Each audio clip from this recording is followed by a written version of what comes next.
Sextou na Universidade. Começa agora o Somos Um. Universitários Missionários na Rede 316. Pastor Marcelo, muito boa tarde, querido. Você tá triste, você tá alegre, tá tudo bem aí, pastorzão? Alô? Abriu o áudio? Pronto, beleza. Opa! Vamos lá, 3h09 aqui na sua Rede 316, 3h09. A gente vai falar aqui de um tema muito importante, extremamente importante para o universitário, para o missionário universitário, para todo crente, né? Que tema é esse hoje? Apresente para a gente, por favor, pastor, antes da gente lançar aqui a nossa vinhetinha. Hoje vamos falar sobre o estilo de evangelismo de Jesus. Pronto, o desafio está lançado para você acompanhar a gente agora. Já convida todo mundo aí, tá bom? Aproveita que o jogo já acabou, nada de tristeza, vamos virar a página aí, né? Vira a chavinha. Isso. E vamos para cima e vamos aprender sobre esse estilo de evangelismo de Jesus. Beleza? Convida todo mundo. Lá. Comenta com a gente, deixa perguntas, participa aqui pelo 11 930 03 0316. Sextou na Universidade. Começa agora o Somos Um. Universitários Missionários na Rede 316. Tá valendo então o nosso Somos Um aqui na Rede 316 com o pastor Marcelo Santos. E você que está chegando agora, seja bem-vindo, seja bem-vinda à nossa programação. Já ajude alguém a baixar o aplicativo agora, indique o link da 316 aí para alguém e vamos todo mundo ouvindo essa programação aqui até as 5 da tarde. O estilo de evangelismo de Jesus é o que a gente vai tratar hoje aqui no nosso Somos Um. E a gente já começa, né, perguntando para o pastor Marcelo Santos, né, que está aí sempre, toda sexta-feira aqui nos abençoando, né? Jesus, isso, pastor, tinha um estilo de evangelismo. A gente pode aprender esse estilo?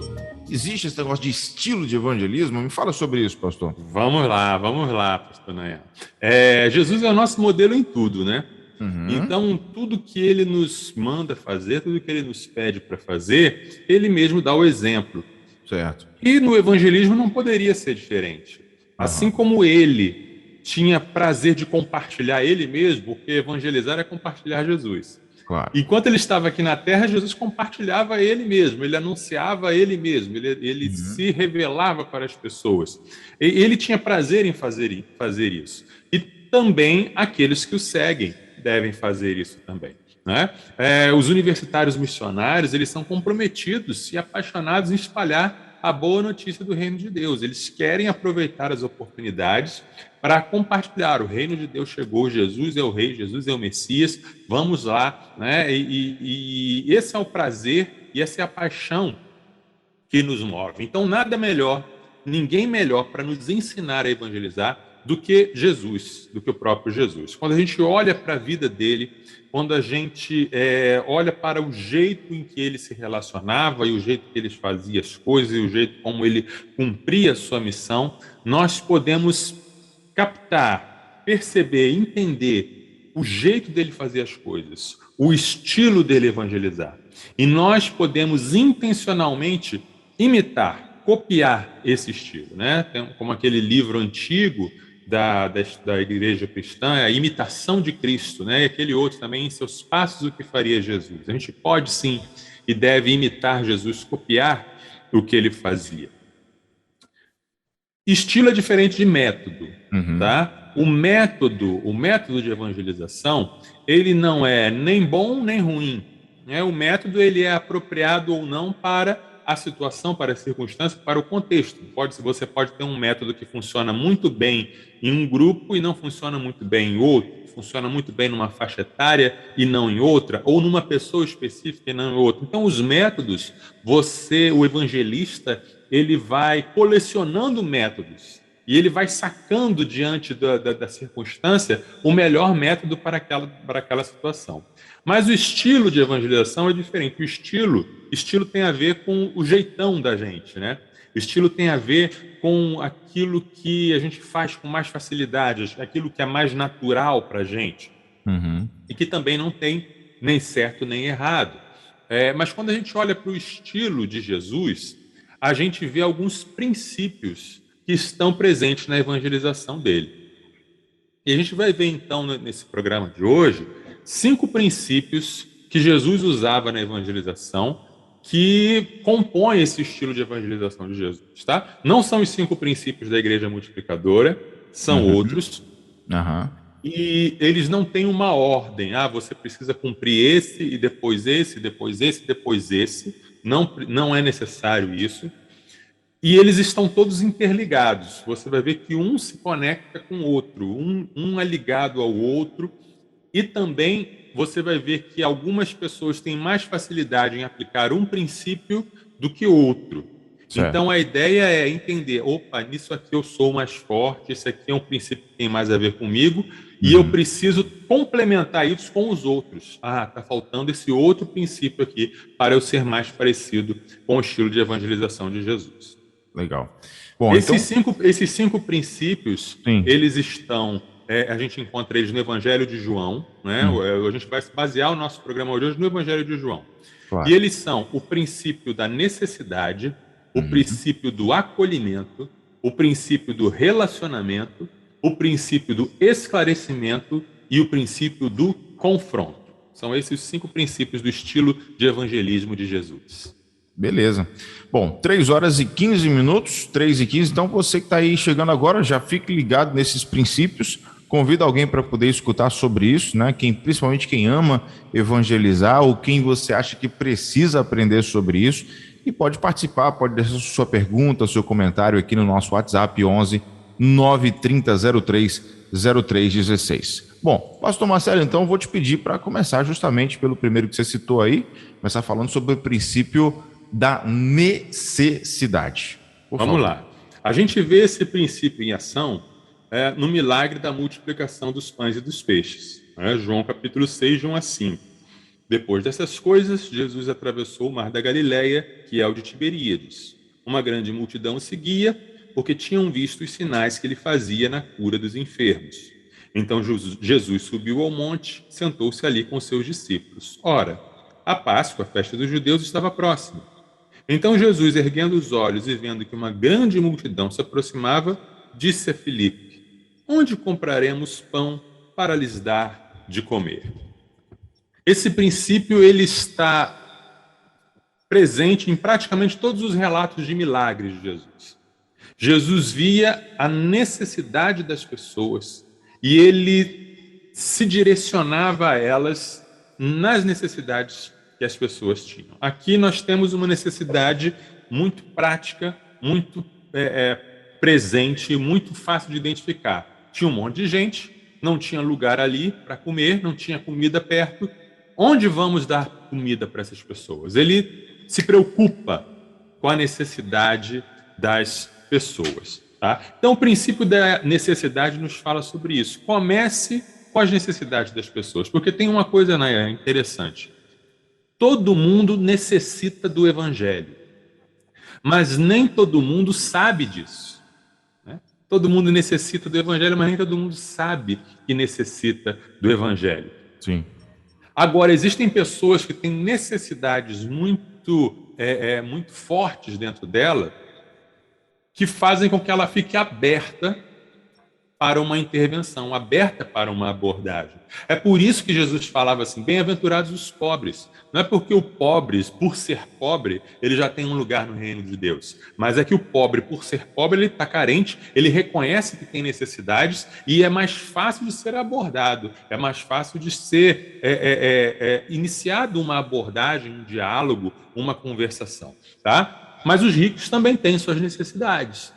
A necessidade pode não ser a necessidade de comida, pode não ser uma necessidade financeira, mas pode ser uma necessidade emocional, uma necessidade na área familiar.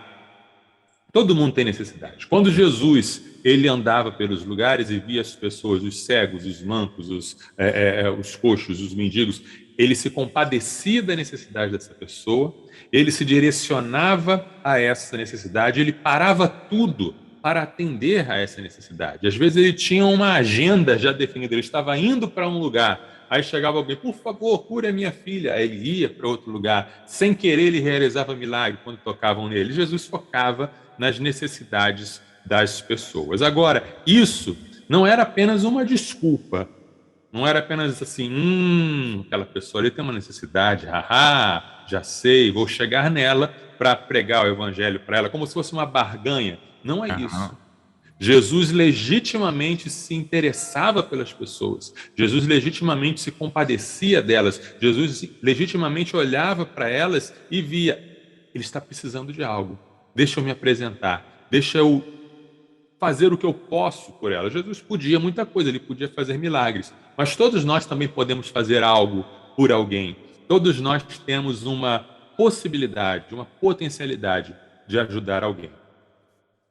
Jesus começava onde a pessoa estava, mas não parava por aí.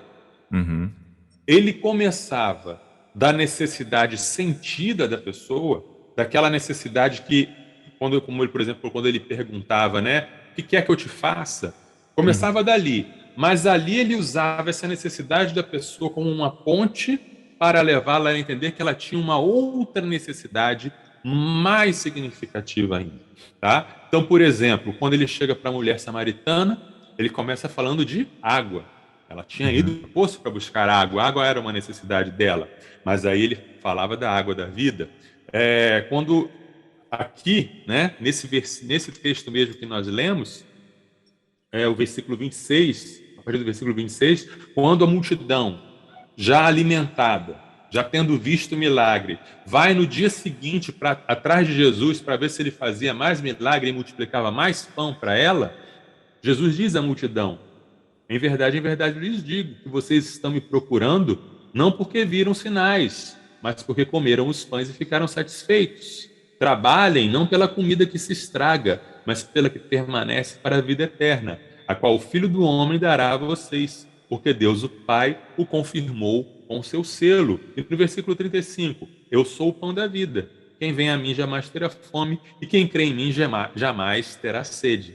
Então Jesus caminhava da necessidade que a pessoa sentia, eu preciso de pão. Aí Jesus, beleza, ontem eu te dei pão, mas deixa eu falar com você sobre o pão da vida. Deixa eu falar para você sobre o alimento que verdadeiramente importa trabalhar por ele. Então, esse princípio da necessidade nos faz a gente se aproximar das pessoas em necessidade, atender às necessidades que a gente puder e, num processo gradual, levar a pessoa a entender a real necessidade que ela tem, a necessidade definitiva. Então, quais são as necessidades das pessoas ao seu redor? Quais são as necessidades das pessoas que estão à sua volta? O que você pode fazer por elas? E como levar essas pessoas a entenderem as necessidades definitivas e espirituais que elas têm? Esse é o princípio da necessidade. Show de bola. 3h21, 3 horas e 21 minutos. Acho que ficou muito bem esclarecido isso aí, porque tem muita gente que realmente às vezes faz de forma errada ou com a intenção errada, né? Se aproveitando das necessidades. Como se fosse uma chantagem, né? Eu te dou a cesta básica se você for na igreja no domingo. Exatamente. Isso aí é antiético, isso aí não tem nada a ver com o espírito de Jesus. Eu acho que ficou muito claro quando o senhor falou que a gente precisa nos colocar à disposição para ajudar diante da necessidade da pessoa, mas fazendo ela enxergar que a necessidade dela não é só aquela. E é isso. Existe isso aí. necessidade espiritual também, isso é bem legal, o que Jesus fazia muito. Bom, aí a gente tem também o princípio do acolhimento, né, pastor? O que é o princípio do acolhimento? O princípio do acolhimento, eu já mencionei aqui um caso, que é o caso da mulher samaritana, o caso da mulher na beira do poço. Era uma mulher que tinha uma vida complicada, ou seja, já tinha tido 5 casamentos, estava vivendo com um homem que não era o marido dela, estava na situação de concubinato, né? Que seria chamado de união estável hoje. E aí ela vai para a beira do poço, numa hora ao meio-dia, que é a hora que as outras mulheres não estão no poço, porque se ela fosse na mesma hora que as outras mulheres estavam, ela seria rejeitada, ela sofreria um assédio, ela seria perseguida. E aí ela chega naquele poço e ela encontra o quê? Um homem, porque primeiro, naquela época, um homem não se dirigia em público com uma mulher, e um homem judeu. Né? Os judeus, eles tinham uma corrente dentro do judaísmo que diz que você bebesse algo de um copo de um samaritano, você ficava impuro, porque o samaritano era totalmente impuro o tempo todo. Se tocar no samaritano, você não ia poder participar do culto. E aí esse homem judeu se dirige a ela, pede água para ela, conversa com ela, fala sobre a vida dela, sem julgar, sem condenar, sem dizer você é uma meretriz, você é isso, você é aquilo. Ela foi acolhida, né? E antes dela que ela pudesse perceber, ela já estava batendo papo com ele, conversando sobre coisas teológicas, conversando sobre onde era o lugar para adorar e quem era o Messias, e Jesus vai e revela para ela: eu sou o Messias. Esse padrão, esse princípio do acolhimento, a gente vê Jesus usando direto em toda a Bíblia, né? Ele chegava para aquelas pessoas rejeitadas, ele chegava para aquelas pessoas que ninguém mais acolhia, que ninguém mais recebia. A prostituta, o cobrador de impostos, o pobre em geral, o doente em geral, o leproso. Ele tocava no leproso, aquele leproso, né, de Marcos capítulo 1. Há quanto tempo que ele não recebia um toque, um abraço? Jesus acolhia, né? Isso está muito ligado ao princípio anterior, porque ser acolhido é uma necessidade básica também, né? Todo mundo tem essa carência, todo mundo tem essa necessidade. E a gente vive numa sociedade também onde falta muito acolhimento, e todo mundo se sente sozinho, todo mundo se sente desprezado, talvez, solitário. Temos uma necessidade emocional de ser valorizados e aceitos.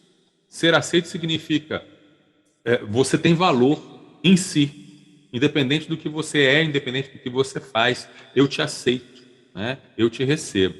E aí você precisa aplicar esse princípio com sinceridade também, não como uma ponte para outra coisa, mas você precisa estar realmente aberto para acolher pessoas, para acolher o diferente, para acolher o pecador. A gente às vezes quer que o peixe pule no nosso barco.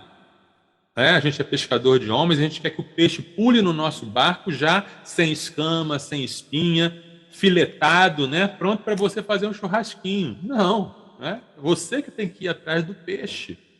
E você tem que acolher a pessoa, o pecador mesmo, né? A pessoa solitária, a pessoa desprezada, a pessoa com um estilo de vida diferente do seu, a pessoa com uma linguagem diferente da sua. Estar disponível para essa pessoa. Estar aberto para essa pessoa. Jesus tinha todo o direito de julgar, a Bíblia diz, né? Mas ele falou: eu não vim para julgar o mundo, eu vim para salvá-lo. Ele veio buscar o doente, né? Porque ele era o médico. Não vim buscar sãos, vim buscar pecadores. E aí, nesse acolhimento, todas as necessidades vão sendo trabalhadas. No caso da mulher lá da beira do poço, né? A necessidade de água, a necessidade de um relacionamento, a necessidade de um não julgamento, a necessidade de um marido que ela tinha, a necessidade de adorar. Onde eu vou adorar? É aqui ou em Jerusalém? E a necessidade da revelação. A revelação: eu sou o Messias. Jesus foi caminhando com ela a partir do acolhimento em todas essas questões até se revelar completamente para ela quem ele era, né? E aí a pergunta que eu faço para os nossos ouvintes: se você quer ter o estilo de evangelização de Jesus, você precisa ser acolhedor. Você é uma pessoa acolhedora, né? Os pecadores, eles se sentem à vontade em sua presença. Os pecadores, aqueles que são claramente não cristãos, eles são atraídos para você, ou a sua presença, o seu julgamento repele e afasta? Uma coisa aí para a gente pensar. Boa reflexão, né, para a gente fazer. Bom, 3 horas e 27 minutos, 3h27. Então falamos sobre a necessidade, sobre o acolhimento. O acolhimento é extremamente importante. E aí a gente vai para um outro princípio, pastor. E eu te pergunto, onde é que a gente pode encontrar o princípio do relacionamento? Talvez esse seja um dos mais desafiadores, né, para a gente, né, cumprir aí em cada etapa do evangelismo. É verdade, porque você pode atender a uma necessidade sem se relacionar, e você pode até mesmo acolher sem se relacionar. Mas o relacionamento, ele vai além. O relacionamento, ele vai além desses primeiros passos, vai além dessa questão de emergência. Tem muita gente que se sente muito à vontade de apenas pregar, né? Apenas dar uma mensagem, apenas distribuir um folheto, entregar um evangelho de João. Nada contra, isso, Deus pode usar isso para salvar uma vida. Mas o princípio do relacionamento é um princípio que vai além. E a gente vê isso, no relacionamento de Jesus com os discípulos. João capítulo 1, a partir do verso 35, nós lemos o seguinte: no dia seguinte, João estava outra vez na companhia de 2 de seus discípulos. E vendo Jesus passar, disse: eis o Cordeiro de Deus. Os 2 discípulos, ouvindo-o dizer isso, seguiram Jesus. E voltando-se e vendo que o seguiam, disse-lhes: o que vocês estão procurando? Eles disseram: Rabi, onde o senhor mora? Rabi quer dizer mestre. Jesus respondeu: venham ver. Então eles foram, viram onde Jesus estava morando e ficaram com ele aquele dia. Eram mais ou menos 4 horas da tarde. André, o irmão de Simão Pedro, era um dos que tinham ouvido o testemunho de João e seguido Jesus. Ele encontrou primeiro seu próprio irmão Simão, a quem disse: achamos o Messias. Messias quer dizer Cristo. E o levou a Jesus. Jesus olhou para ele e disse: você é Simão, filho de João, mas agora será chamado Cefas. Cefas quer dizer Pedro. Olha só que coisa singela, né? Jesus estava andando, João viu, o Cordeiro de Deus. João cumpriu o papel dele como precursor, aquele que ia preparar o caminho, que ia ser a voz que clama no deserto. E por isso ele falou: convém que ele cresça e diminua, vai para ele. E os discípulos foram e seguiram. E Jesus olhou para eles: o que vocês querem? Onde é que o senhor mora? Vem comigo. Né? Jesus os chamou para a casa dele. Jesus, a gente imagina sempre Jesus como se fosse um sem-teto, né? Só andando por aí. Mas não, Jesus tinha casa. Jesus o convida para a casa dele. Jesus talvez serviu alguma coisa para eles. O texto não fala, mas não ficaram ali parados. Jesus deve ter servido alguma coisa para eles, Jesus deve ter conversado com eles. Jesus os convidou para a casa deles. E aí no dia seguinte, o relacionamento ele tem essa capacidade, né? Ele se expande. O André, que estava ali, chamou o irmão dele, Simão: vem ver, Messias. Aí Jesus também acolhe, também recebe, também dá um novo nome para Simão, chamado Pedro. Então Jesus ele é alguém que se relacionava. O relacionamento ele vai além do acolhimento. O acolhimento é aquele primeiro momento: fique à vontade comigo, né? Eu te reconheço, te aceito como é. Agora o relacionamento é: vem andar comigo. Se você quiser, vem andar comigo. Vem caminhar comigo, vem fazer parte da minha vida e deixa eu fazer parte da sua vida. E aí no relacionamento você vai testemunhar com a vida, né? Você vai fazer perguntas para ela, como Jesus perguntava para os discípulos. Toda hora Jesus estava fazendo perguntas. Toda hora Jesus estava ali tirando as dúvidas deles e colocando outras dúvidas para eles. Então o princípio do relacionamento ele está presente na evangelização discipuladora, no relacionamento discipulador, está presente nos pequenos grupos. E o que é um pequeno grupo? Não é um grupo apenas para você cumprir uma programação, para você fazer aquelas perguntas ou fazer aquele estudo bíblico que acabou. Não, um pequeno grupo é um grupo de relacionamento, onde a pessoa vai ficar à vontade para expor as suas dores, para falar das suas dúvidas, dos seus problemas. Então, se você quer ter um estilo de evangelização como o de Jesus, você precisa abrir a sua casa e abrir a sua vida para outras pessoas. E se fazer presente na vida das outras pessoas e deixar as pessoas fazerem parte também da sua vida. E isso inclui os aborrecimentos de um relacionamento. Porque a gente fala tanto de relacionamento, né, Nanha, que às vezes a gente pode passar a impressão que relacionamento é tudo de bom. Mas não. Sim. Relacionamentos são difíceis, relacionamentos são trabalhosos, relacionamentos machucam, qualquer relacionamento, marido e mulher, pai, filho, pastor e igreja. Onde tem relacionamento, nesse mundo caído em que nós estamos, um dia não será assim, graças a Deus, mas enquanto estamos nesse mundo caído, onde tem relacionamento tem conflito. Então, às vezes é mais fácil a gente se retrair, às vezes é mais fácil a gente ficar na nossa, né? Esse período de pandemia que a gente passou, muita gente se descobriu muito bem ficando sozinho. Muita gente falou: tá tão bom aqui, né? tenho tudo, peço comida pelo aplicativo, faço trabalho em casa, não preciso ver ninguém, não preciso falar com ninguém, está bem aqui, né? Mas o relacionamento, ele nos chama, de fato, para esse desafio de se abrir, de ser ferido, perdoar, pedir perdão, aprender junto, crescer. Foi isso que Jesus fez, né? Jesus, ele se aborrecia com os discípulos. Jesus dizia, mas até agora vocês não entenderam isso, homens de pouca fé. E aí é preciso pagar o preço, né, para ter relacionamentos e que esses relacionamentos conduzam as pessoas a Cristo. Aí eu pergunto ao nosso ouvinte, né, deles, você está disposto a pagar esse preço do relacionamento?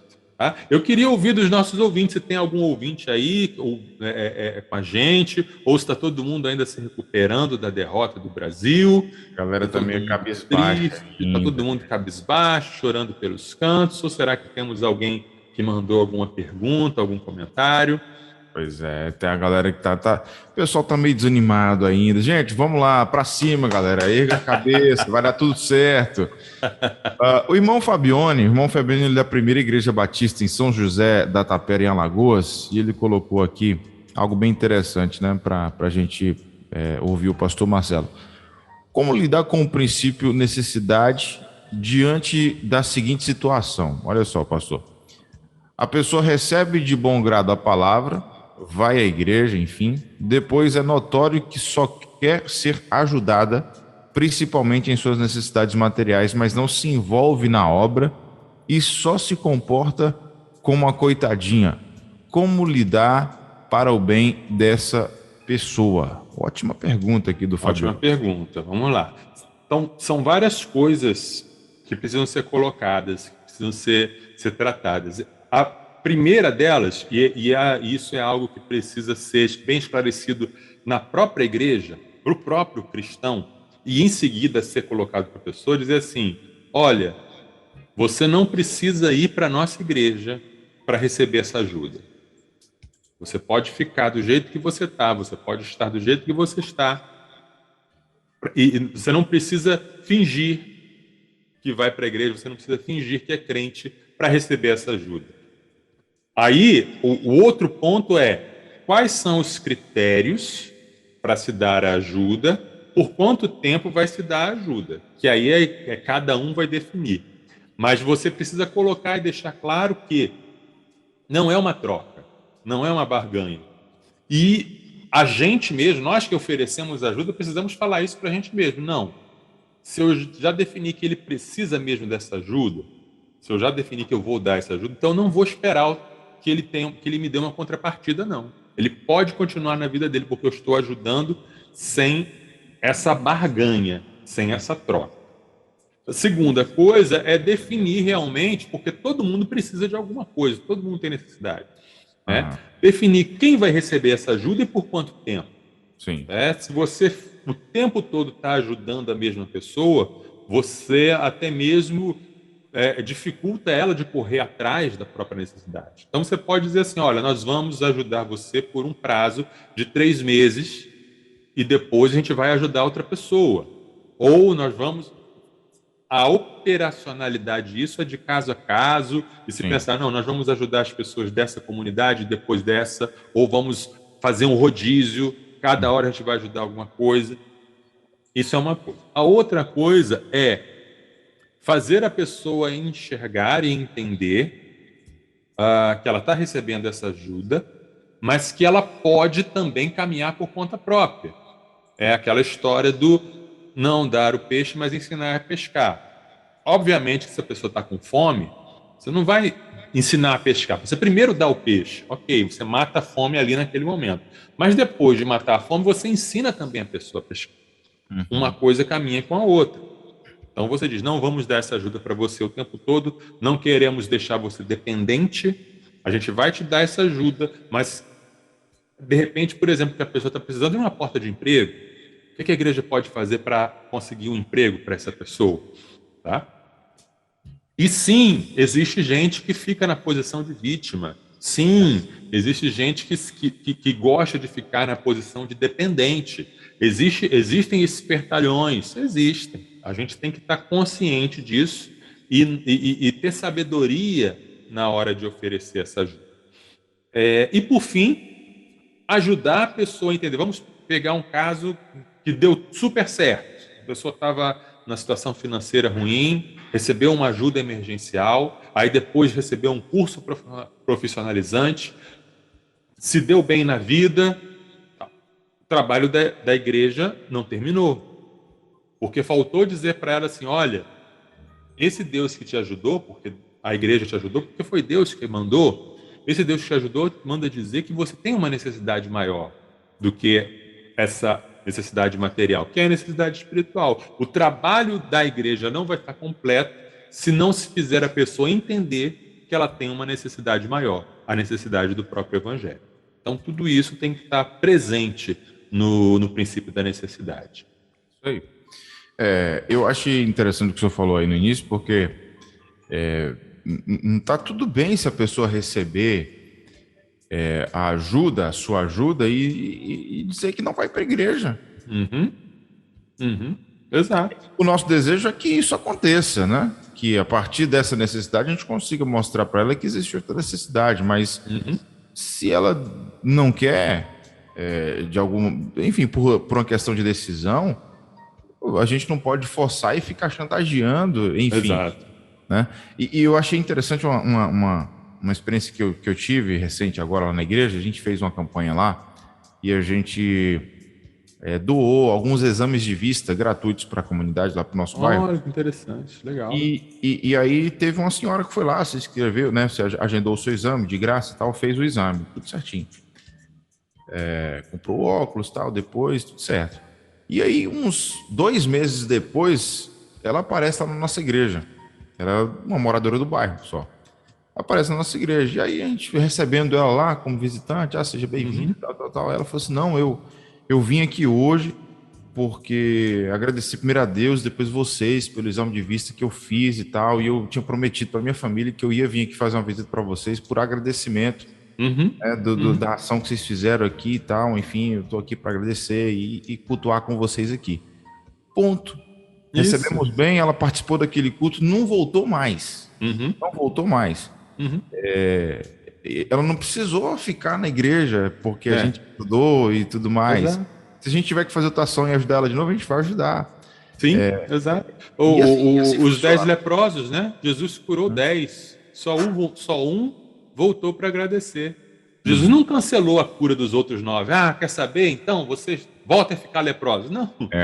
Ele cura, ele dá, ele abençoa. E aí, se a pessoa quer receber a bênção maior da salvação, maravilha. Mas se não quer também, a gente faz a nossa parte, né? A gente precisa ser gracioso como o nosso Deus é gracioso, misericordioso e generoso. É isso. Mas eu entendi a preocupação do Fabione. Tem realmente muita gente que fica... Tem gente, a gente não pode generalizar, mas tem gente que sim, se acomoda nessa posição de ser a vítima e de ser dependente, de não conseguir fazer nada por si mesmo. Isso é também algo que precisa ser tratado, né? E que a pessoa pode se libertar desse padrão de pensamento. Né? Assim como tem gente que realmente está na pior por uma situação pontual e tudo que precisa de uma ajuda para voltar e se restabelecer novamente. Ele até finalizou aqui, né, a fala dele dizendo assim: quer as bênçãos, mas não o Deus das bênçãos. Verdade. Fabione. Bom, vamos lá. Aliás, sim, não somos todos nós um pouco assim, né? A gente não se relaciona com Deus muito também assim, né?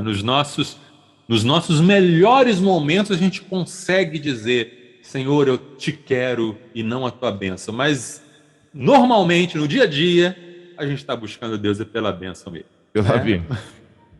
Exatamente. Bom, vamos lá. 3 horas e 42 minutos, 3h42. Vamos para a próxima pergunta aqui. Na verdade, o próximo princípio, né? Falamos já da necessidade, do acolhimento, do princípio do relacionamento. Agora, eu queria te pedir um exemplo, pastor, do princípio do esclarecimento. Isso. Um exemplo é Nicodemos, né? Nicodemos foi procurar Jesus de noite e Nicodemos era uma pessoa que estava uma vida estabilizada, uma pessoa não tinha necessidades, né, financeiras, estava bem socialmente, era uma pessoa benquista pela sociedade, uma pessoa hoje em dia teria muitos seguidores, teria muitas curtidas em suas redes sociais, era uma pessoa respeitada, né? E aí, o que ele precisava de Jesus? Ele precisava de entendimento, ele precisava de uma aula. Ele era um mestre de Israel, e aí Jesus deu uma aula para ele. E aí a gente tem o capítulo 3 do Evangelho de João, que é uma explicação racional, sistemática e esclarecedora do que é o Evangelho de Jesus. E aí Jesus diz: em verdade vos digo que se alguém não nascer de novo, não pode ver o reino de Deus. Nicodemos perguntou: como pode um homem nascer sendo velho? Será que pode voltar ao ventre materno e nascer mais uma segunda vez? Jesus respondeu: em verdade lhe digo, quem não nasce da água e do Espírito não pode entrar no reino de Deus. O que é nascido da carne é carne, o que é nascido do Espírito é Espírito. Não fique admirado por eu dizer: vocês precisam nascer de novo. O vento sopra onde quer, você ouve o barulho que ele faz, mas não sabe de onde ele vem nem para onde vai. Assim é todo o que é nascido do Espírito. Então Nicodemos perguntou: como pode ser isso? Jesus respondeu: você é mestre em Israel e não compreende essas coisas? E aí Jesus continua: e assim como Moisés levantou a serpente no deserto, também é necessário que o Filho do Homem seja levantado, para que todo que nele crê tenha vida eterna, porque Deus amou o mundo de tal maneira que deu seu Filho. Ou seja, o princípio do esclarecimento significa que a gente precisa, em alguns momentos, sentar com a pessoa e explicar o Evangelho. Como quando o etíope estava ali na carruagem e Filipe chega correndo e vê que ele está lendo o livro do profeta Isaías e pergunta: você entende o que lê? E ele diz: como posso entender se alguém não me explicar? Sobe aí. Então a gente precisa pegar e esclarecer e explicar, né? Destrinchar, porque como eu falo muitas vezes, o Evangelho é uma mensagem, né? Não existe essa coisa de pregue o Evangelho, se precisar use palavras. Não, você tem que usar palavras, porque o Evangelho é uma mensagem, e as pessoas, se você não explicar, elas não vão entender. Coisas que a gente acha muito básicas, como, por exemplo, nascer de novo, para Nicodemos isso não era básico. Ele teve dificuldade de entender e Jesus se espantou com isso. Puxa, você não entende uma coisa? Não é? Se eu estou falando de coisas terrenas, coisas que você conhece, nascimento, água, vento e tal, se eu falar realmente do que eu vi, do que eu sei, você vai ficar totalmente perdido. Mas Jesus foi e explicou, né? O conceito de nascer de novo, o conceito do Espírito, o conceito dele ser levantado igual a serpente no deserto, a fé. Jesus explicou o Evangelho para Nicodemos. Eu tenho muita facilidade com esse princípio. Esse é o princípio que eu mais tenho facilidade, né? É chegar e explicar e tirar a dúvida, né? E ver o que a pessoa tem de pergunta e tal. Por isso que eu na minha vida, preciso olhar mais para os outros e praticar mais os outros, né? Mas tem gente que tem mais facilidade com os outros e precisa se dedicar também a esse princípio do esclarecimento, porque o Evangelho é simples, claro que é simples, é tão simples que uma criança consegue entender, mas as implicações do Evangelho são profundas. As repercussões do Evangelho sobre a vida da pessoa são profundas. Eu acredito que no céu a gente vai ficar conversando muito sobre o Evangelho, né? E o que significa, e qual foi a obra de Deus. A gente vai mergulhar nisso porque é um universo, é um mundo sem fim. Então a gente precisa conhecer a palavra, a gente precisa se fazer perguntas, tá? O não crente, ele chega às vezes com umas perguntas que pega a gente na curva, pega a gente no contrapé. E não é por maldade, nem sempre. Às vezes é igual aquela pergunta de criança, né? Você já viu criança fazendo pergunta teológica? Te deixa desarmado, porque como assim? De onde veio isso, né? Então, faça perguntas, olhe para o texto bíblico e se imagine: como eu responderia se alguém perguntasse tal coisa? né? Porque nem todo mundo que vem questionar alguma coisa da palavra é porque está com o coração fechado. Às vezes é uma dúvida legítima. E a gente precisa, então, entender a palavra de Deus, entender o que Jesus fez na cruz, por que Jesus morreu na cruz, o que significa a ressurreição, como é que Jesus transforma a vida da pessoa, o que é graça, o que é fé. A gente tem que saber colocar isso na linguagem mais simples possível, porque também não adianta você se encher de conhecimento, ficar o sabidão da teologia, mas não saber explicar, não saber comunicar de maneira clara a verdade do Evangelho. Então, esse é o princípio do esclarecimento. É está rindo aí, lembrando de alguma situação? Sempre, a gente sempre lembra. A gente sempre lembra. Tem um cidadão que eu conheço que é assim, o cara, você sabe que o cara sabe, né? Ele tem muito conhecimento, mas não sabe passar. E aí embola a cabeça da gente todinha. Você quer ver? Vai falar do fim dos tempos, de Apocalipse, aí, meu irmão, pode esquecer, esquece. Todo mundo fica admirado, mas fala, não entendi nada, né? De nada. Por aí. Aí não adianta. O nome do princípio é esse, esclarecimento. Jesus, ele veio revelar a vontade do Pai, revelar a essência de Deus. E ele transmitiu isso na linguagem humana. Eu acho um parênteses aqui que eu vou abrir. Sim. Eu acho um desserviço a maioria das nossas traduções da Bíblia.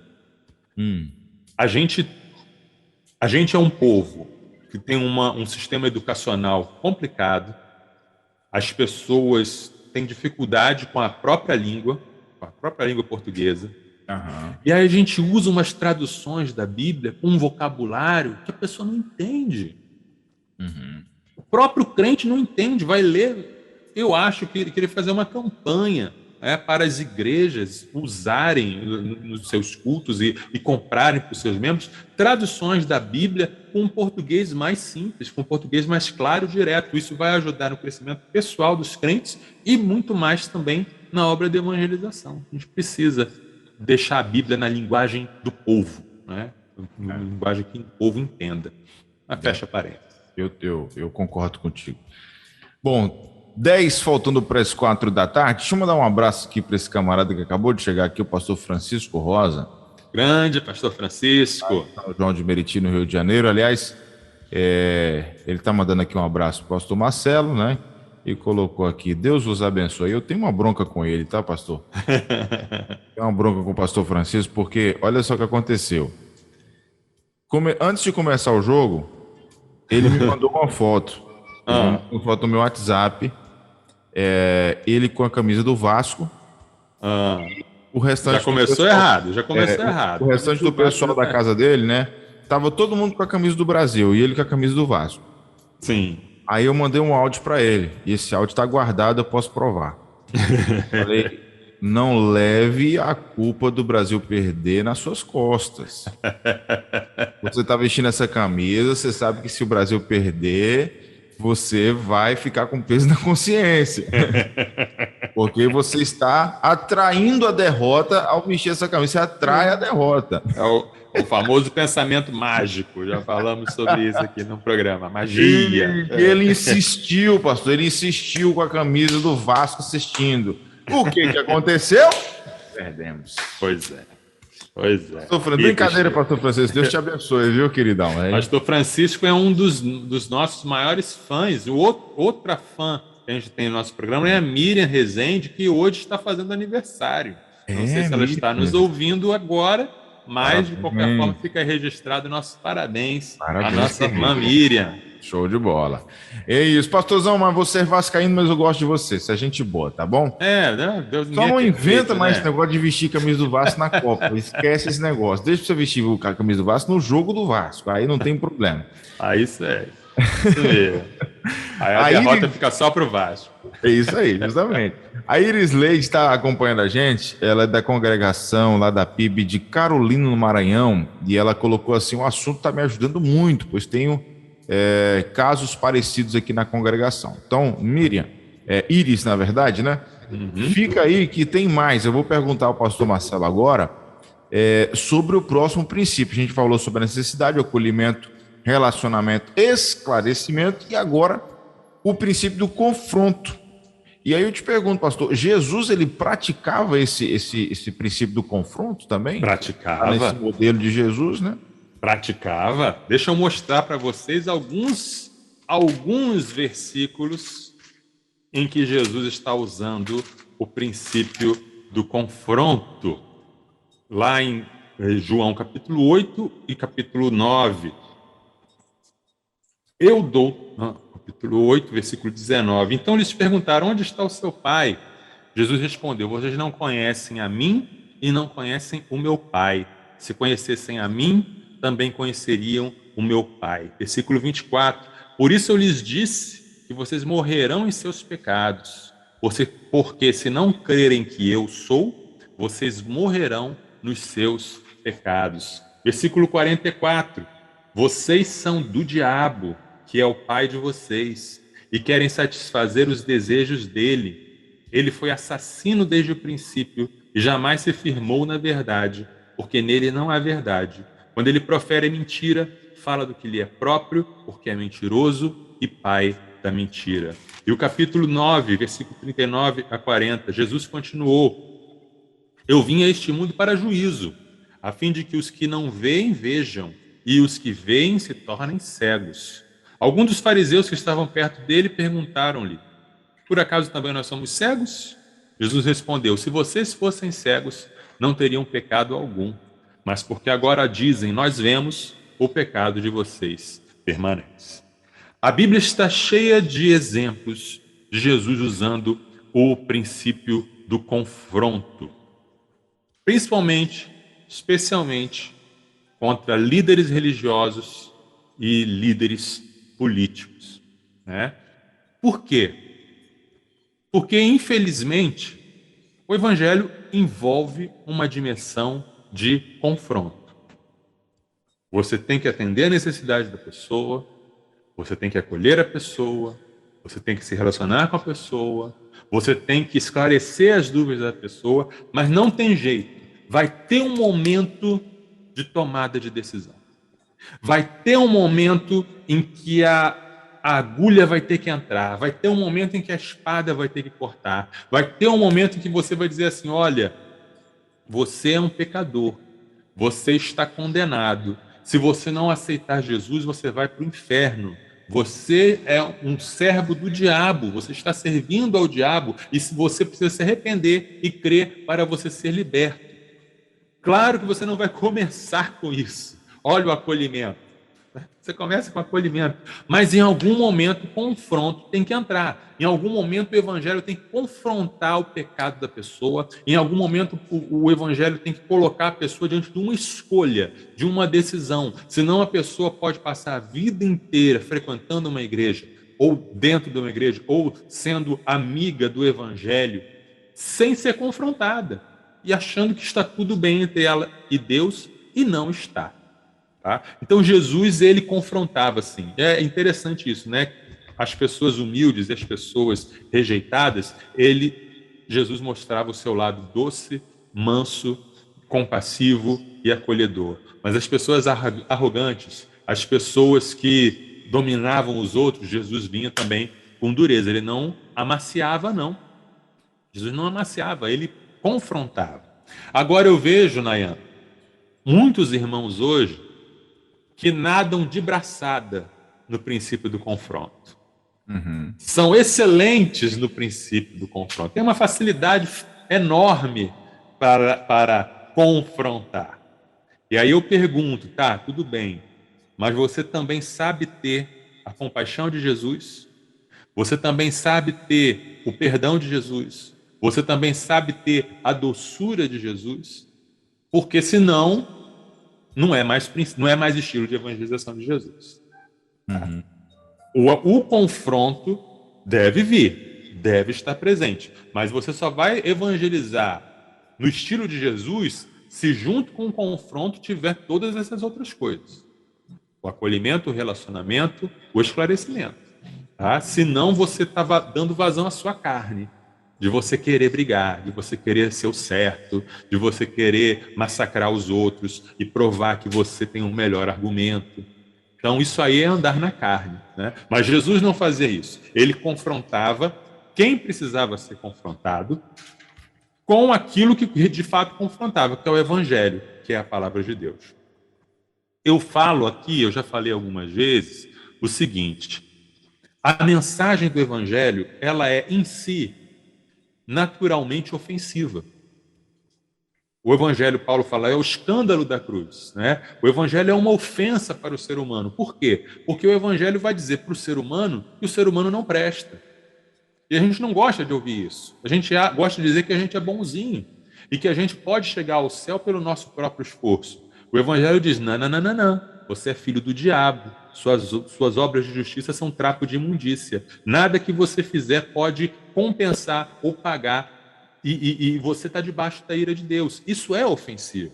E aí o Evangelho diz, você precisa colocar sua confiança em outro. Você precisa colocar sua confiança em alguém que morreu por você há 2000 anos atrás e não é você. Você precisa deixar de confiar em si para confiar nele. É ele que vai te salvar. Então, o Evangelho já é ofensivo. Então, porque o Evangelho já é ofensivo, a gente não precisa acrescentar outras ofensas a ele.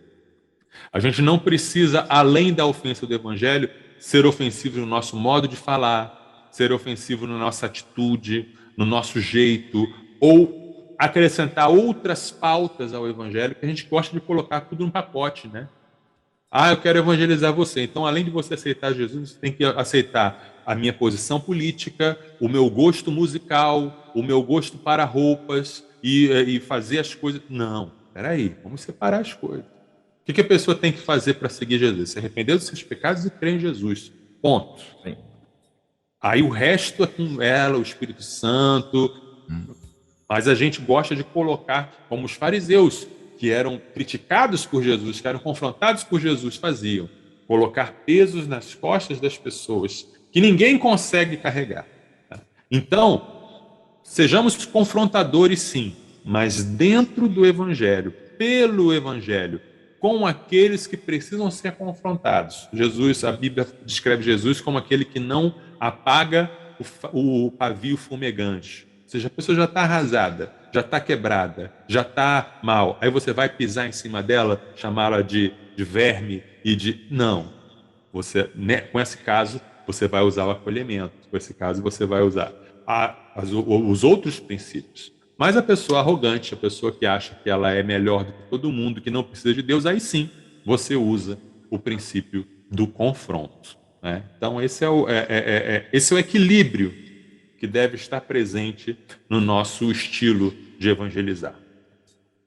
É isso. 4h01 aqui na nossa rede 316, e aqui por fim vem aquela pergunta mais desafiadora, né? Mais na prática mesmo do negócio, que é justamente como é que a gente vai utilizar esses princípios na prática.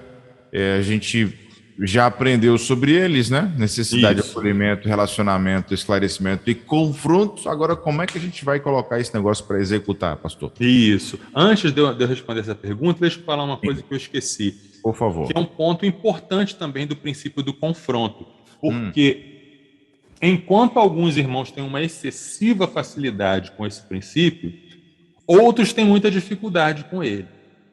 E quando a gente abre mão por completo do princípio do confronto, a gente se torna aquele tipo de evangelista temeroso, aquele tipo de evangelista que não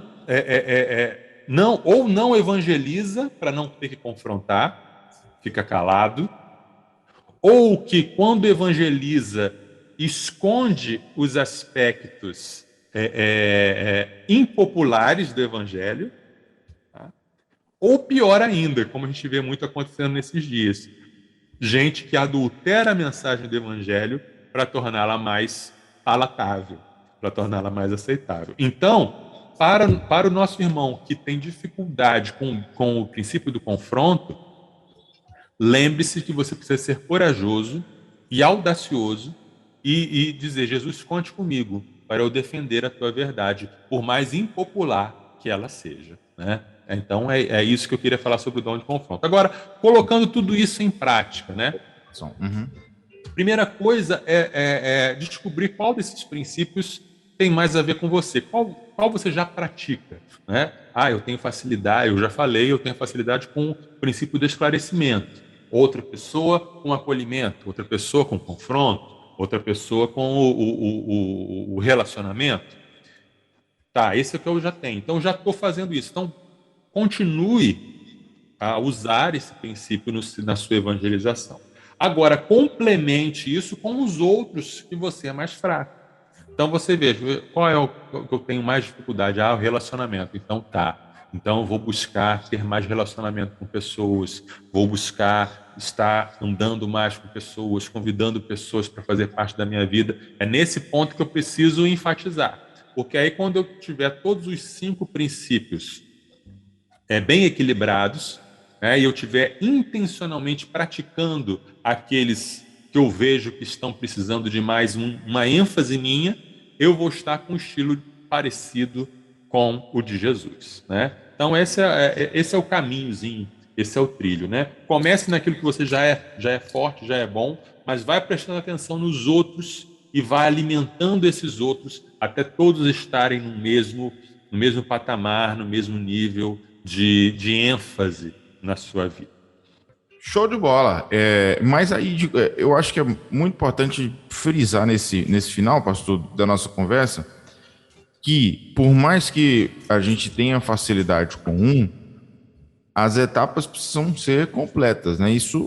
Essas etapas que eu digo, cada um desses princípios precisam ser praticados, né? Exatamente, isso mesmo. Isso é bom a gente frisar bastante, porque talvez... isso aí não é como o dom espiritual, né?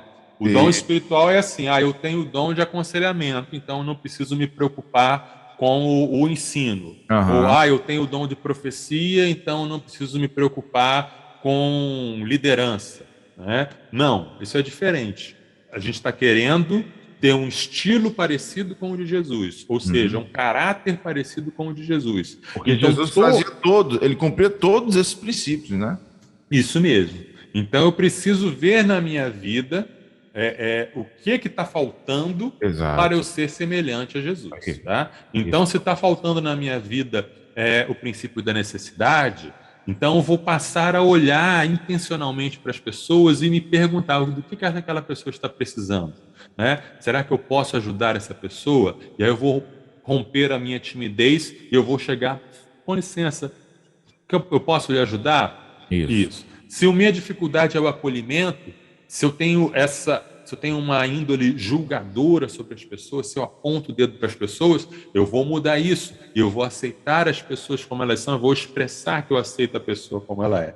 Se a minha dificuldade é com um relacionamento, se eu prefiro andar sozinho, eu vou intencionalmente quebrar isso, eu vou intencionalmente andar com pessoas e me relacionar. Se a minha dificuldade é o esclarecimento, então eu vou estudar a palavra de Deus, eu vou estudar bons livros de teologia para eu ter tudo bem claro na minha mente, para eu saber esclarecer. E se a minha dificuldade é o confronto, eu vou partir para o confronto. Eu vou pedir a Deus coragem, ousadia, para não recuar quando tiver que falar as verdades duras do Evangelho. Então eu vou observar qual é o ponto fraco e intencionalmente alimentar isso e romper as barreiras para eu conseguir ter um estilo de evangelismo semelhante ao de Jesus. Isso aí. Gostei, muito legal mesmo o assunto de hoje. E aí fica você de casa, né, já refletindo aí qual é que você precisa complementar para que você, de fato, esteja no estilo de evangelismo de Jesus. Beleza? 7 minutos, 4 e 7. Pastorzão, a gente se despede agradecendo mais uma vez pela sua presença com a gente, sua ilustre participação aqui de todas as sextas-feiras. E já tem o assunto da semana que vem, pastor Marcelo? Temos sim. Nosso tema da semana que vem é a filosofia nossa de cada dia. A filosofia nossa de cada dia. Muito bem. E antes de me despedir do senhor, o Brasil saiu da Copa. E aí, vai torcer para alguém, pastor, ou vai ficar de boa? Acho que eu vou torcer para Portugal. Rapaz, acho que 90% dos brasileiros, tá? Eu também tô nessa. CR7. Isso, tô nessa. Aí Portugal. Vai, tomara. Só não pode dar Argentina, aí não. Não, a gente também. Se bem que tem uns brasileiros que gostam, hein? Tem uma meia dúzia aí. Pastor, um abraço, tá bom? Bom final de semana para você e até Deus sexta. abençoe, querido. Até a próxima, se Deus quiser. Tchau. Esse foi o pastor Marcelo Santos com a gente aqui no Somos Universitários Missionários da 316, esse quadro de toda sexta-feira às 3 da tarde, aqui no nosso Tarde Viva. Você pode conhecer o Somos acessando agora a rede social, lá no Instagram. Você pode começar a seguir Universitários Missionários, é isso mesmo, o Instagram é @Universitários Missionários. Já começa a seguir aí, conheça o trabalho da Junta de Missões Nacionais com esse ministério em específico que tem feito a grande diferença no nosso Brasil, beleza? E sexta-feira que vem o pastor Marcelo está aqui de novo, às 3 da tarde, nosso encontro marcado. Lembrando que esse conteúdo você pode baixar gratuitamente no nosso site, rede316.com.br, em forma de podcast para você ouvir a hora que você quiser. E também você pode ter esse conteúdo em áudio e também em vídeo. Isso você vai assistir a nossa entrevista no nosso canal, no YouTube da 316. Lá no canal é Rede 3.16 TV, tá bom? Sempre fica disponível o nosso Somos fica disponível Entre Pais e Filhos, né, os quadros da manhã, entre outros quadros que você pode assistir lá no nosso canal da 316 no YouTube. Sextou na Universidade. Universitários Missionários na Rede 316.